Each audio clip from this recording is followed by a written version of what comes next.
Okay, hi. Today I'm gonna do a video about my crested gecko, Toothless. I did name him after Toothless from How to Train Your Dragon. Just gonna explain how I've taken care of him, my experience. I know people can go more full out with the whole enclosure thing and, you know, the mister and the fogger, the thermostat.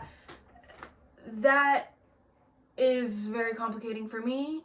And I know a lot of people who do have a bunch of reptiles do focus on that, but he's just my pet, and I'm doing the best that I can. A lot of questions in my last video about they've been thinking about getting a crested gecko, and I remember when I first wanted a crested gecko, I did a lot of research on crested geckos and just reptiles in general, to see what I wanted to get and if the crested gecko was something that I wanted to do.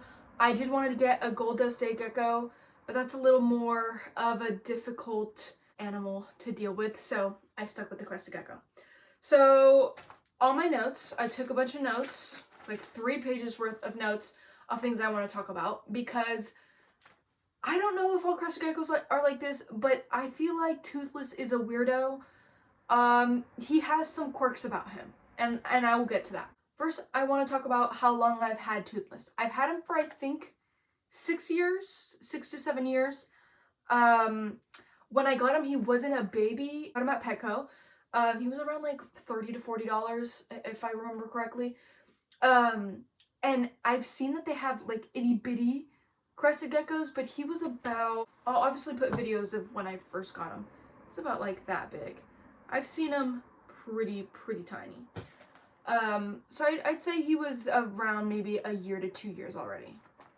Ballparking, guessing, I don't even know what I'm talking about. The first cage that I started out with him was the Zoo Med Naturalistic Terrarium. It was a 12 by 12 by 18. Now, what order, length, height, I don't know. 12 by 12 by 18 was the enclosure. And it came as a kit. So it had the moss, the fake leaves, eco earth. I think it had some form of lighting as well. But that was a very good size for him starting out. I had him in that enclosure for a good while. I'm not sure like what size they're supposed to be until you switch them out. I know I kind of pushed it a little bit because enclosures are pretty expensive. They're around, maybe the smaller ones are around 100 to 200. And then I think the bigger enclosures, like this one, go from 200 to 300. So yeah, and then I moved him to this one. I had him before in a snake enclosure. I used to have a snake, that's a long story. He had a sad ending, he died. I wanted to size him up from the last one that he had, so I just turned it vertically, and then I had him in that cage. And then I moved him to the big one, which is his last cage, and he will be there for the rest of his life. Right now I'm in the works of redoing his whole cage, so that's why it's empty. But I will show the final process at the end. I just want to show how big the one that I have now is, because I kind of forgot. This one's 18 by 18 by 24. I don't know what the order is, but I think y'all saw that. Measurements. That's Toothless right there. The reason why vertical cages are better for crested geckos is because they're arboreal creatures. They like to climb trees rather than, you know, crawl at the bottom of the floor. They like to go up. That's why skinnier and taller is better for an enclosure. I know this was kind of, you know, a cube, but this is a good size for adult crested geckos. Taller than this, better. That's a little too much for me because this is in my room, and I have a very tiny room. So, yeah. Just a little background of crested geckos. They are found in rainforests. They're found in New Caledonia, which is east of Australia. I think they're only found there. That's what I saw when I did my research. I've made a past video, obviously the video that a lot of you guys have seen, which I was very overwhelmed by all the views that I got on that video and the comments. So I'm going to also try to get to the comments at the end of this video. But in that video, I kind of showed a setup of the enclosure. This is just a basic setup. You can even go more basic than that and just put some plants in there. I did the whole, background to make it look a little more realistic. But just a reminder of things that you can use. I have a hide. I don't know if you see that skull right there. He's actually on top of it right there. That's him. A hide so that they can hide if it gets, colder at night. They can go in there, or if they need a shed, or if they're stressed out, they can hide in there. As well as a good amount of foliage of plants, real or fake, whatever you want to do. Some hydro balls at the bottom. The substrate, of course, which is a brick. I have a brick outside, and it's being, I don't know, it's taking so long. I think it's because the sun didn't come out today, and maybe that could be a factor, but I don't know. Oh yeah, a food perch. Right now, I don't have a food perch that sticks to the wall. I have one on the ground, but that's okay because in their natural habitat, they do come down to eat rotted fruits that have fallen on the ground. So that is kind of a natural factor for the crested geckos, but I do want to get a perch to act as if it were a fruit on a tree. But yeah, I don't think lighting. You can do lighting. I'll explain that in a sec. But that's the important stuff you want to include. Here's something that was kind of annoying with this whole thing, and something you might experience as well. Real plants, okay? I tried the real plants when I first got his enclosure. It is encouraged to include real plants, and there are a list of various types of plants that are good for crested geckos and just enclosures for reptiles. I bought those and I put them in the enclosure.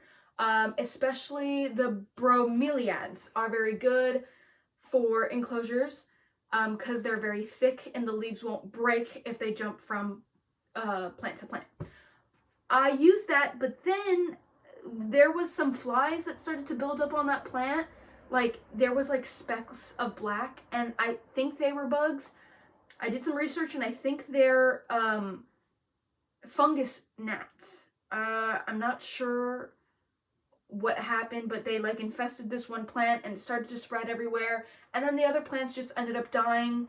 That was the first time I kind of gave up on that, and then I did fake plants. And then I did this enclosure. In the video, I included a bromeliad.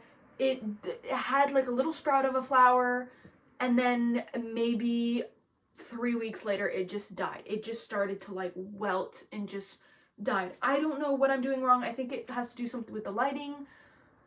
I know that my plant right here next to the window does a very good job. I don't have any other way that I can have direct sunlight on the enclosure. Right now I have it here, closest thing to the window, but I don't know. I've never had a plant survive in the enclosure before. Never. So I haven't tried it, and I don't know if I'm gonna go back to doing that. I just get a bunch of fake plants.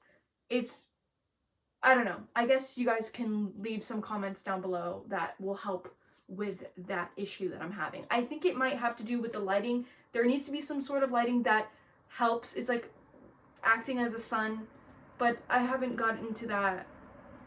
It's a lot of work for me, so I didn't deal with that. The next topic is lighting. I've always used just the natural light from the sun, and I've also used the lights that are provided in the kits that I have gotten. Both of my enclosures came with some sort of light fixture. This one has two. I might have to do an add-in if this is incorrect. But here's the add-in because I got the bulb names wrong. Okay, there's a blue light that you can add at night to kind of give some sort of heat source. You don't have to do it, but if you want to, you can use the blue light at night. And then you can use the UVB during the day. If you're in a bright room that has direct sunlight to your cage, then you don't really have to use it. But if you're in a darker room, or it's like a cloudy day, then you can totally use the light to give your Crested Gecko or reptile vitamin D, and it helps their bones. And that UVB light is the coiled light. Oh, actually, show it. That one. And the other one is just a normal bulb, but it's a little blue. I use both sometimes. I did use the UVB light today because it was kind of cloudy. I think I used that one just to give some sort of light, but just the sun and it coming down at night, I think is perfectly fine. There's been a lot of discussion of if lights are even needed at all, if you even need to include it. I include it sometimes. If it's a very like cold day, I'll put the light on just to give it some warmth, but I don't use the lights that much. Crested geckos have a circadian rhythm just like we do, which is the sense of having the light out during the day and it being dark at night. But they are nocturnal, so theirs is flipped, obviously, from ours. So they're out and about, like he is now, at night, and during the day, they sleep. So just have a sense, like if, I know some people have their like reptile room, and there's like no windows in that room, that's when you would use the light during the day, and then the no light at all, or maybe a UVB at night. But if you have a window, you're solid. Okay, food. This was a difficult journey for me and Toothless because he's the pickiest little shit ever. He's like a literal baby. Like if I compare him to like a picky eater and like somebody who wants to be like mouth fed, that's Toothless. Literally him. And I will explain why. When I first got him, I got him a fruit mix from, I think it was from Petco, and some little fruit cubes. He didn't want to eat it. He didn't like it. I think he like pecked at it a little bit, but he didn't eat it. So I started freaking out. I'm like, I have a new Crested Gecko and he doesn't want to eat. So I did a bunch of research, freaking out, and I saw that a bunch of Crested Gecko owners were raving about Pangea, which I will show right now. This is Pangea, and I've bought them ever since I had the whole mishap with his food and I didn't know what he wanted to eat. I got that. There's a bunch of flavors. You can find it on Amazon. Your Crested Gecko would love it. You just mix it with a little bit of water and you're good. And you put it in a little container. Don't put too much. They won't eat that much. They won't eat the whole thing. Just put a little bit at the bottom and it'll dry out, and then you can take it out and put more. Also, my Crested Gecko only ate when I fed him. So I have these little chopsticks here that, you know, whenever I get takeout or whatever, I have them left over. I have a bunch of them. They have food on them. That I do use those to mix, but I did have to feed him. He would be perched up somewhere and I would have to feed him in the mouth with little, you know, food at the tip of the chopstick. He would not eat on his own. And I knew he didn't touch his food because I would leave his food there and there was no bite marks in the food. So he had to be fed, mouth fed, for years, okay? He just recently started to eat on his own, I think like a year ago, and I felt like such a proud mom because I'm like, I don't have to mouth feed my baby anymore. I think he just like, I tried to like starve him so he could force himself to eat because his food was there, but he didn't eat unless I fed him. It was so strange. I don't know if anybody's ever experienced this before. Toothless is just really strange. Really strange. And it doesn't end here. It doesn't end here. There's more. So you have to have some protein with your Crested Gecko, which is crickets. That was also a journey as well. Why would it be easy? No. So obviously when you have a small Crested Gecko, you have to start with small crickets, okay? I would get small crickets, and I would get him maybe 10, maybe 15 crickets. I would throw him in the cage at first, and I would notice that there would still be a good amount of crickets just running around. Like, I mean, at first he would eat them all, but then later there would be crickets running around maybe for weeks, maybe for a month. They wouldn't die, and they would just be in the cage, or they would end up rotting and decaying, and then it would just start to smell like dead crickets. So I was like, okay, there needs to be a way to go around this. Did some research. Some people say you can put your Crested Gecko in a box, put the crickets in there, and have them, you know, attack them all, eat them, whatever. Toothless, when I put him in the box, he forgot how to be a Crested Gecko. He forgot how to be a hunter, and he would freeze. He still does this to this day. If I tried it today, he would do it. Cause I would, you know, put him, maybe try it 1 month, a couple months go by, try it again. It didn't work. He just freezes and he wouldn't eat them. So I'm like, okay. So then I just started buying a smaller amount of crickets, like maybe 5, 7. I don't know why I always stick with 7. I literally got him 7 today. 7 crickets. Put him in his cage, and usually he would eat all of them. Then once he got older, and I saw that he was growing, I was like, maybe I should start getting him large crickets, because there's small crickets and large crickets. So I got him some large crickets. I started small, scared. And also when he was a baby, he would like try to kill the small crickets and would miss and get a big pile of dirt in his mouth. I think that's normal I think it could just be strange Toothless, but I think that's normal because they're learning. He doesn't do that anymore, obviously. He just got scared of the big crickets. I got him maybe like 3-4 times, I don't know. And I'm just like, I had to go back to small crickets because he's just a horrible hunter. He does eat them, but I just recently figured out a smart plan. I can go get it, but I'm so lazy to go downstairs. There is a metal little container that I have that I perch in his enclosure. This one, when there's stuff in it, obviously. I put it in there, and the crickets, small crickets, okay, we're sticking to small crickets because he can't do the big ones. They can't jump out. Also, I just thought about, big crickets are loud as fuck, okay? They're loud. They will, that was a rooster. They will make their little noise at night while you're trying to sleep. I once got so mad at the crickets, I had to take it wasn't this enclosure, it was the other enclosure, because this one, I can roll it out.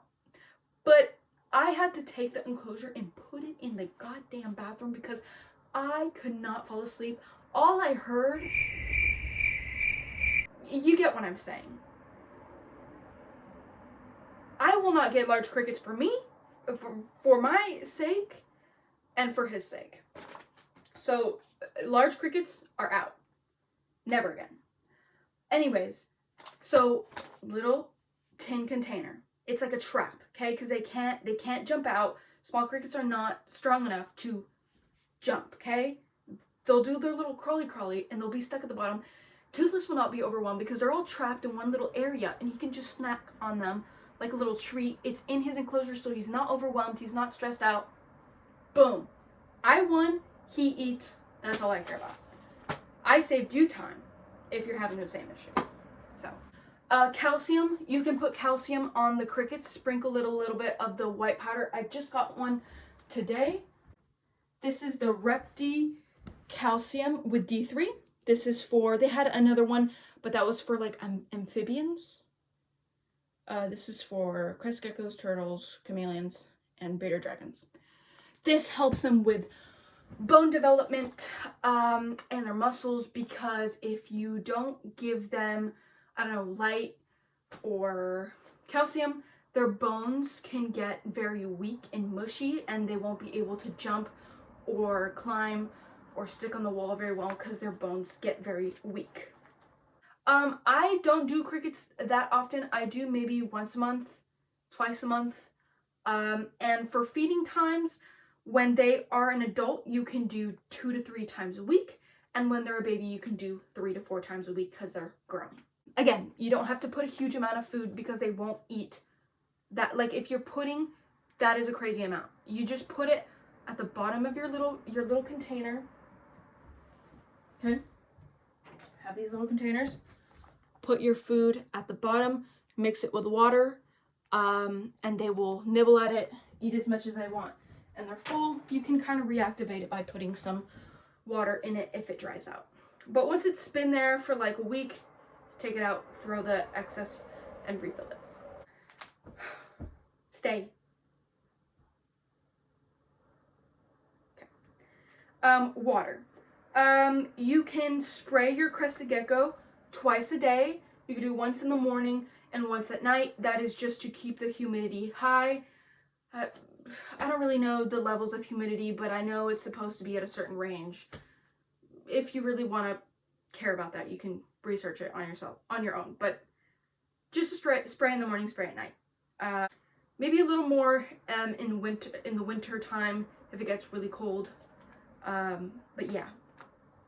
Make sure the substrate and the hydro balls is what keeps the humidity there as well, and moss. That's important. Always have a water bowl in there too.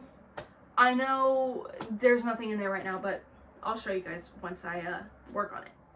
Handling. This is another funny one for me. Handling. Try to constantly handle them. If you want to play with your Crested Gecko, handle them as much as you can. I did when I would insert videos. I would take them out all the time, show them to my friends. I would take them out, put them on my bed, hold them in my hand. I would try to interact with him as much as I could, just because it was when I first got him and I was obsessed with him. So then maybe it stopped a little bit. Obviously, I still love my Crested Gecko, but I'm not as obsessed as I was before. Maybe that's what caused what I'm about to explain. But once it got a little bit older, I'm gonna try to find the video. Honestly, it's an iconic video and I will never forget it. It was the first time that I took Toothless out on a normal day. Had him, but he likes to go to places that are tall, that are high for him. That would be my head. So I'd put him on my chest. We used to listen to music together. He would sit on my chest. We'd listen to music together. He'd crawl up here, crawl. What did he crawl on my? I don't know. Somehow he got to my head. Okay, he got to my head. Or maybe I helped him put him on my head. He got to my head. This boy, this Crested Gecko, he shit on me. He shit and pissed. Mind you, their consistency of their poops, bird poop. Bird poop, okay? Wet.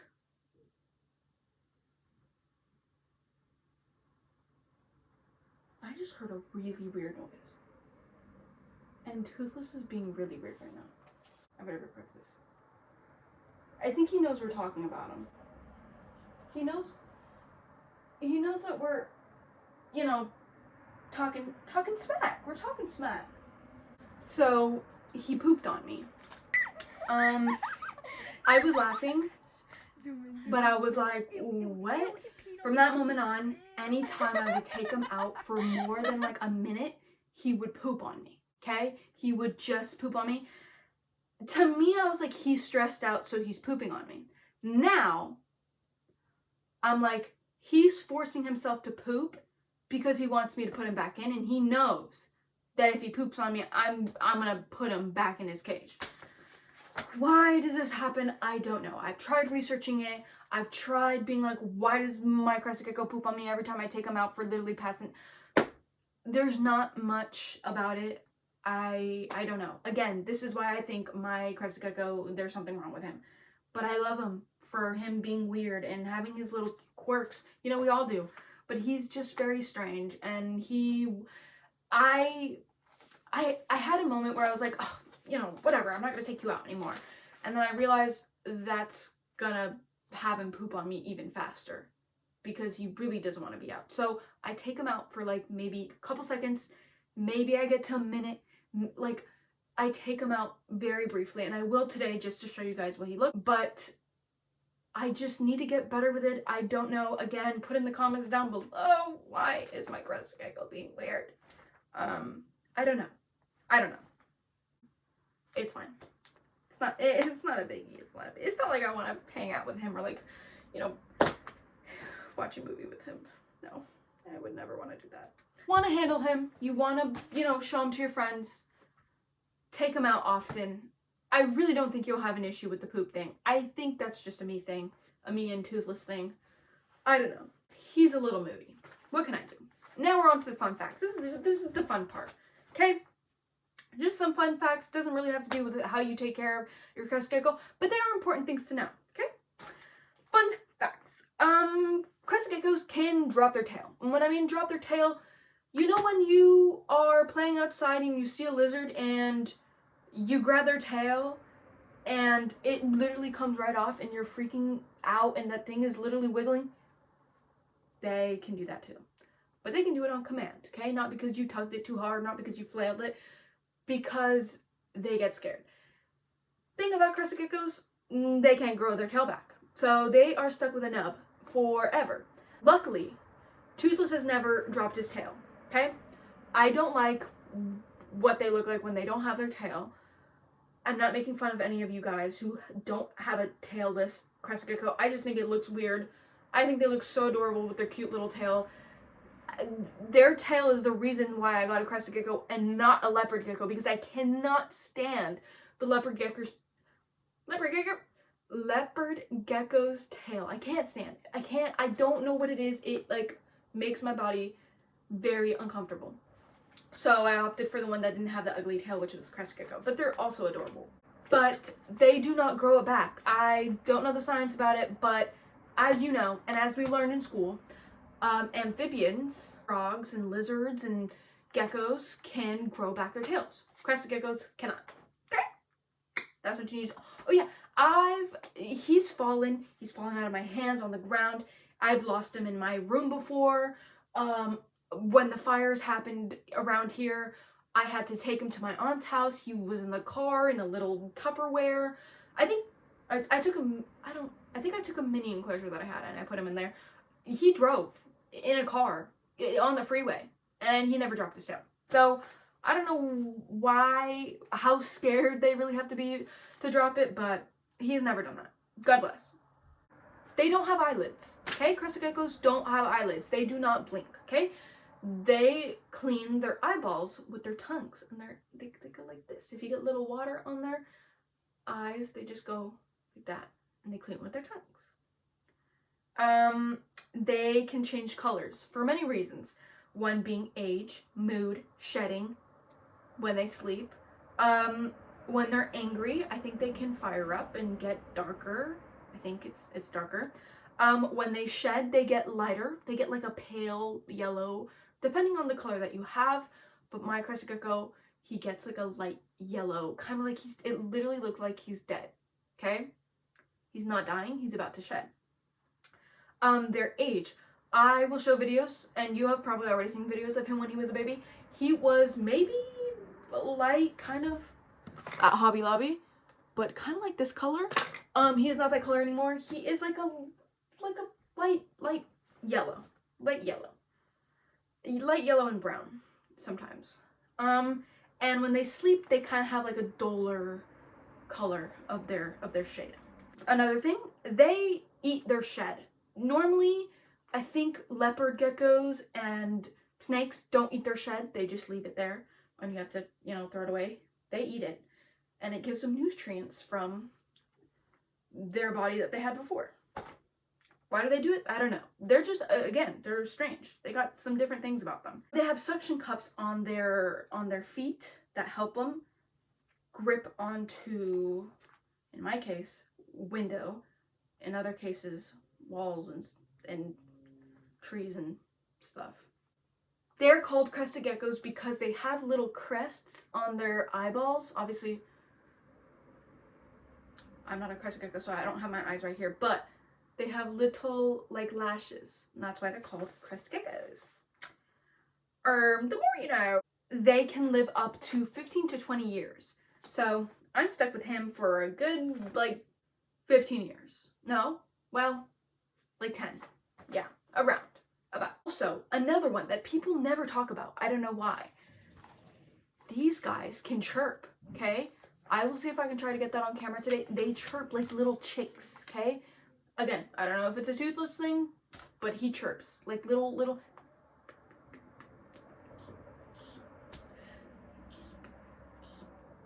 I can't do it, but I'll try to get a video of it. Usually when I like put him close to my face, he'll make little pee-pee noises. It's so adorable. They do yawn. I've seen him yawn and they do like a little... It's so cute. I was like, what is happening in my toothless one? And he did it the first time and I realized they yawn. Very cool. As for thermometers and humidity and the actual numbers of that stuff, I don't really focus on that. I've never had a thermometer for him. I do encourage it if you live like in a place where it snows and stuff like that. I live in California, so it's pretty normal weather. It's been kind of crazy this year. If you know why. But it's never been an issue for me. But if you live in a place where it gets really cold, I've had nights where it's gotten really cold and I need to put like a blanket on the top or the side. Sometimes I put a blanket here and he likes to, you know, hang out in the area where the blanket is because it's a little warmer.